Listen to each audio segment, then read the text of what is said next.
Welcome to Kamala's kitchen diary cooking சேனலுக்கு உங்களை அன்போடு அழைக்கிறோம். அன்பு சொந்தங்களே, எல்லாரும் எப்படி இருக்கீங்க? நல்லா இருப்பீங்கன்னு நம்புறோம். இன்னைக்கு நாம சமைக்க போறது கிள்ளி போட்ட சாம்பார். வாங்க காய்ஸ், நாம கிச்சனுக்குள்ள போகலாம்.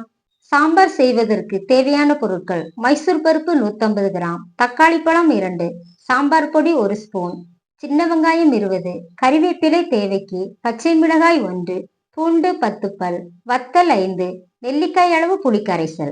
நம்ம கிள்ளி போட்ட சாம்பார் செய்ய போகிறோம். இந்த பருப்பை குக்கரில் வேக வச்சுக்குவோம். மைசூர் பருப்பு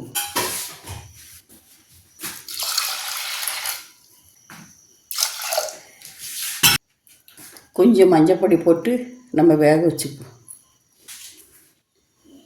கொஞ்சம் தேங்காய் எண்ணெய் ஊற்றிட்டு இந்த பருப்பு வேக வைப்போம்.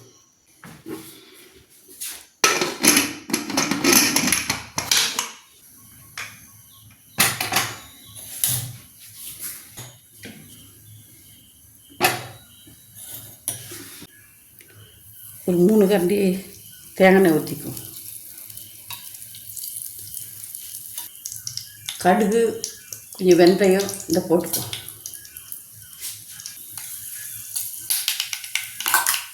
கறிவேப்பிலையை போட்டுக்குவோம். வெள்ளைப்பூடி போட்டுக்குவோம். ஒரு பச்சை மிளகாய், வெங்காயம், சின்ன வெங்காயம்,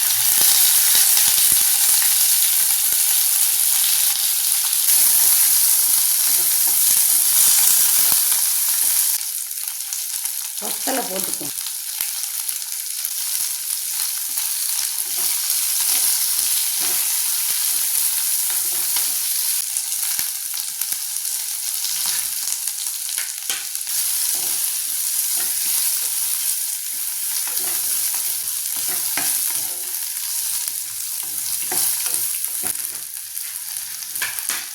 கொஞ்சம் காயப்பொடி போட்டுக்குவோம்.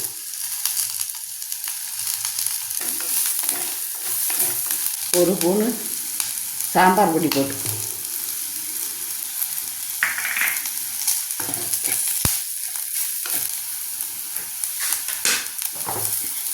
கொஞ்சம் போல மஞ்சப்பொடி போட்டுக்குவோம். 2 தக்காளி போட்டுக்குவோம்.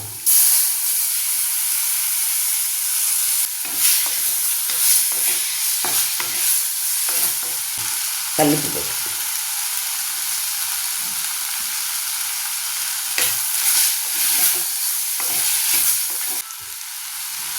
அடைச்சி வச்சுக்கணும்.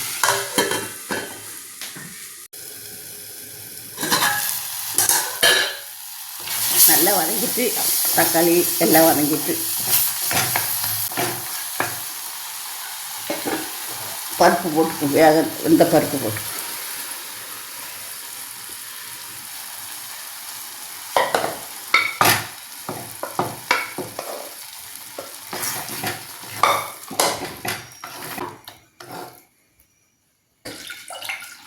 அலசி தண்ணியை ஊற்றிக்கும்.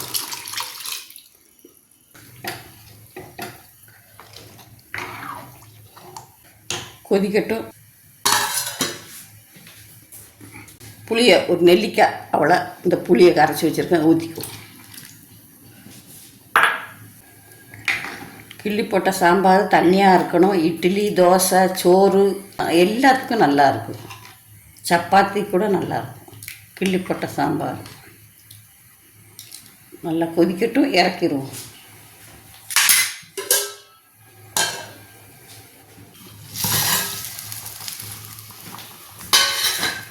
மல்லி இலை போட்டு இறக்கிடுவோம். மல்லி இலை போட்டு இறக்கிடுவோம். என்ன காய்ஸ், இன்னைக்கு நாம செஞ்ச கிள்ளி போட்ட சாம்பார் உங்களுக்கு பிடிச்சிருக்கும்னு நம்புறோம். இந்த சாம்பார் சாதம், இட்லி, தோசை, இடியாப்பம் போன்றவற்றிற்கு மிகவும் சுவையாக இருக்கும். நீங்களும் ட்ரை பண்ணி பார்த்துட்டு உங்கள் கருத்துக்களை கமெண்ட் பண்ணுங்க. எங்கள் சமையல் உங்களுக்கு பிடிச்சிருந்தா லைக் பண்ணி ஷேர் பண்ணுங்க. அப்படியே மறக்காம சப்ஸ்கிரைப் பண்ணி பெல் ஐக்கானையும் கிளிக் பண்ணிக்கோங்க காய்ஸ். இன்னைக்கு உங்களுக்கான சமையல் டிப்ஸ்: தாளிக்கும் எண்ணெயில் சிறிது மஞ்சள் தூள் சேர்த்து காய்கறிகளை வதக்கினால் நிறம் மாறாது.